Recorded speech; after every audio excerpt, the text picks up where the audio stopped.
Getting Manchester City through to the FA Cup final after a 1-0 victory over Brighton. We're off to Wembley again. The quadruple is actually on. It really is actually on. We still keep finding a way to win this game. But before I go too far, I want to say thank you to the very beautiful, wonderful, amazing people over at OneFootball for helping support this channel through to the end of the season. Guys, go and download it. It's really good. I promise you. It's my favourite football app. It gives me all the updates. It keeps me informed. And I love it. And it's free. And I recommend it. So you trust me, right? Hopefully, go and download it in the link in the description below. Also, I want to say thank you to my latest patron, Nathan Mulaney. Nathan, thank you very much for getting involved. If you want to get a shout out and get involved in the Patreon Q&As and all that kind of stuff, patreon.com/Esteemed Company. Quickly as well, if you're watching this video and one of the $10 Patreon contributors, make sure you check your messages because I need some questions for the Q&A. So go and do that now. But anyway, let's get on to the actual game. Well, in terms of the overall stuff, I'll talk about at the end of the video. I'll go through the structure below me here.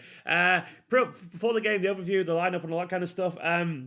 Essentially, we knew there'd be changes in this game from the midweek fixture for obvious reasons because of the amount of fixtures we're playing at the moment. So I was expecting a pretty strong team, and that happened. The main talking point obviously was that Mendy made his comeback again, his second comeback this season, and he played a game of football. That's actually surprised me. Mendy's a footballer again. Other than that, the team was largely predictable. You know, pretty much. I think it was pretty accurate for what I predicted, apart from a couple of players off. Ederson in goal. We had Walker at right back. Then we had Osimhen in for Stones. So Osimhen and Laporte a centre-back pairing, which is, you know, I understand that in general, given the games we've got coming up. And then we had Gundogan instead of Fernandinho. But other than that, it was De Bruyne, David Silva, Bernardo, Sterling, Gabriel Jesus. So it was a pretty kind of predictable team. It was a strong team. And it also showed, obviously, that we've got the game midweek in mind as well with certain players involved. On to the first half.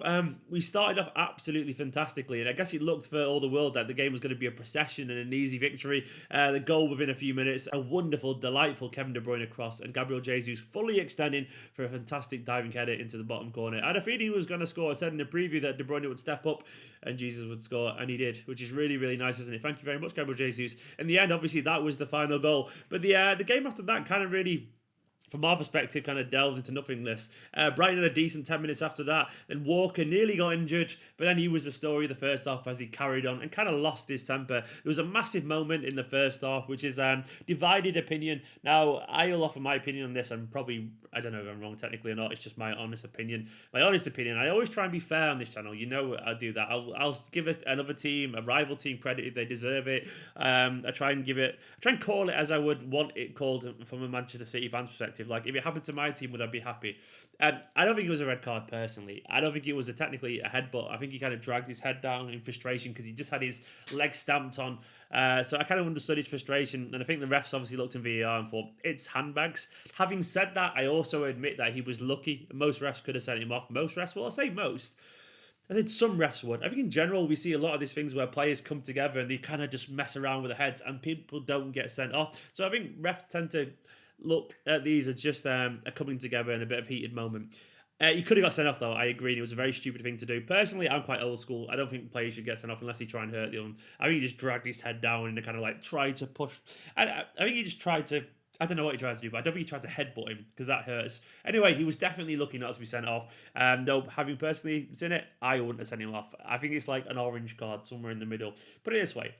When you're sending someone off for violent conduct, you're saying they deserve to be out this game and they deserve a suspension and miss a few games. I don't think it was warranted enough to give that. Like, I don't think it was worthy enough to warrant that kind of punishment, personally. But, you know, each their own, and we disagree. The referee didn't send him off, and that's all that really matters. The first half, though, nothing really happened other than that. A few sloppy passes, maybe lacking a bit of energy. Brighton were up for it.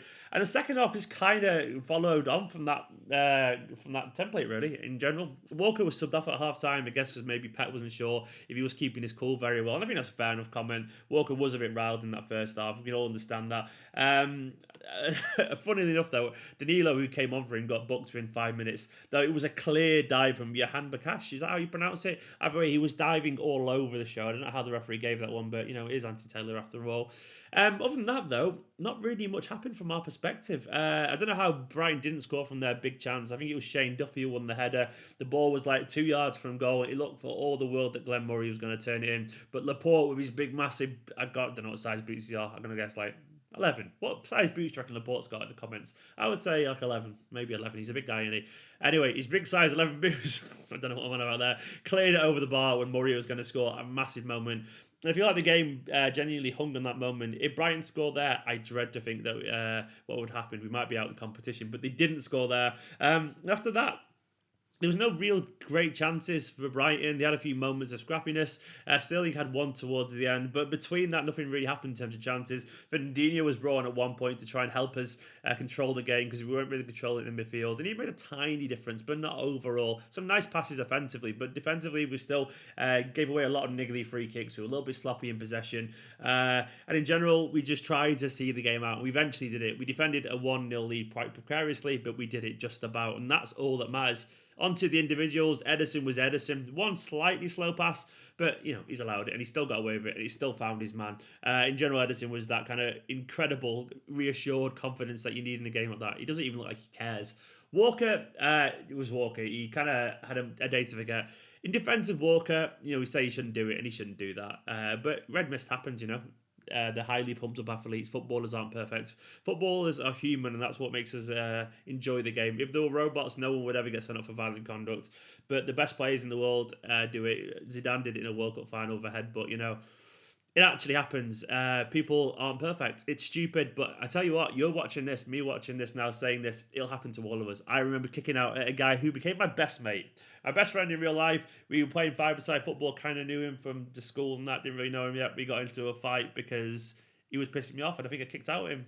And he pushed up to me and became best mates after that, essentially. If you're watching, Dave, hello. But the point is, it happens to even the most calm people. I'm a pretty calm guy, but it happens to any of us. Anyway, Walker, I'm sure, will learn the lesson from Guardiola there. And fingers crossed he doesn't do it again. He's got his mad moment out of the way now. Otamendi, I thought, was actually pretty solid defensively. He headed most things away. Laporte was all right as well. I don't think anyone near great, but they were okay. Mendy...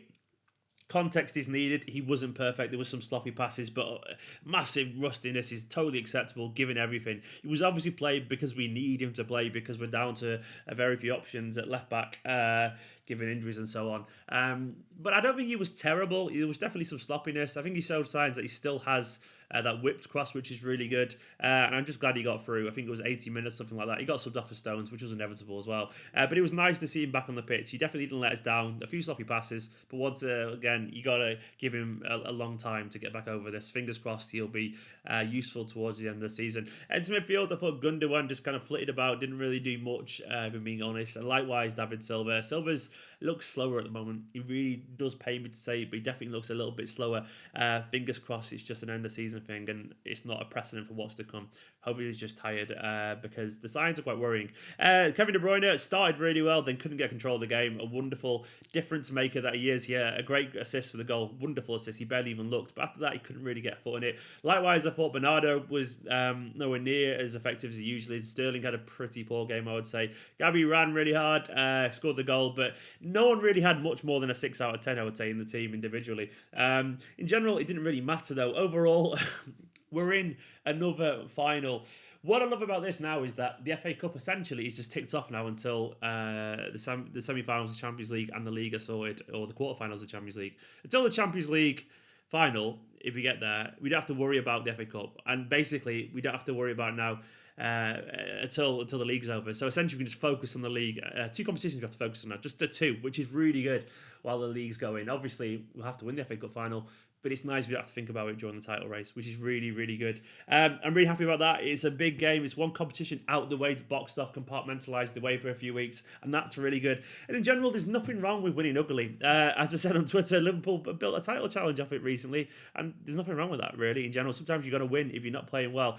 Eventually, you're going to have a game like this. And I think in general, it's just probability. By sheer logic, if you're winning that many games, eventually, because they're human and because the collective weight of the pressure on the shoulders will get to them, some days you're going to have a game where you don't play well, the passes don't go well, whatever. But thankfully, it's just not cost us, and that is literally all that matters in the moment. It doesn't have to be a perfect performance, and by law of probability, you're going to have a bad game every now and then. The good thing about it is that when we have a bad game, we usually focus. We're so lucky to have a bad game, still get the result that's positive, and then use that as a way to focus for the midweek game, because that's a huge game now in the Champions League for us.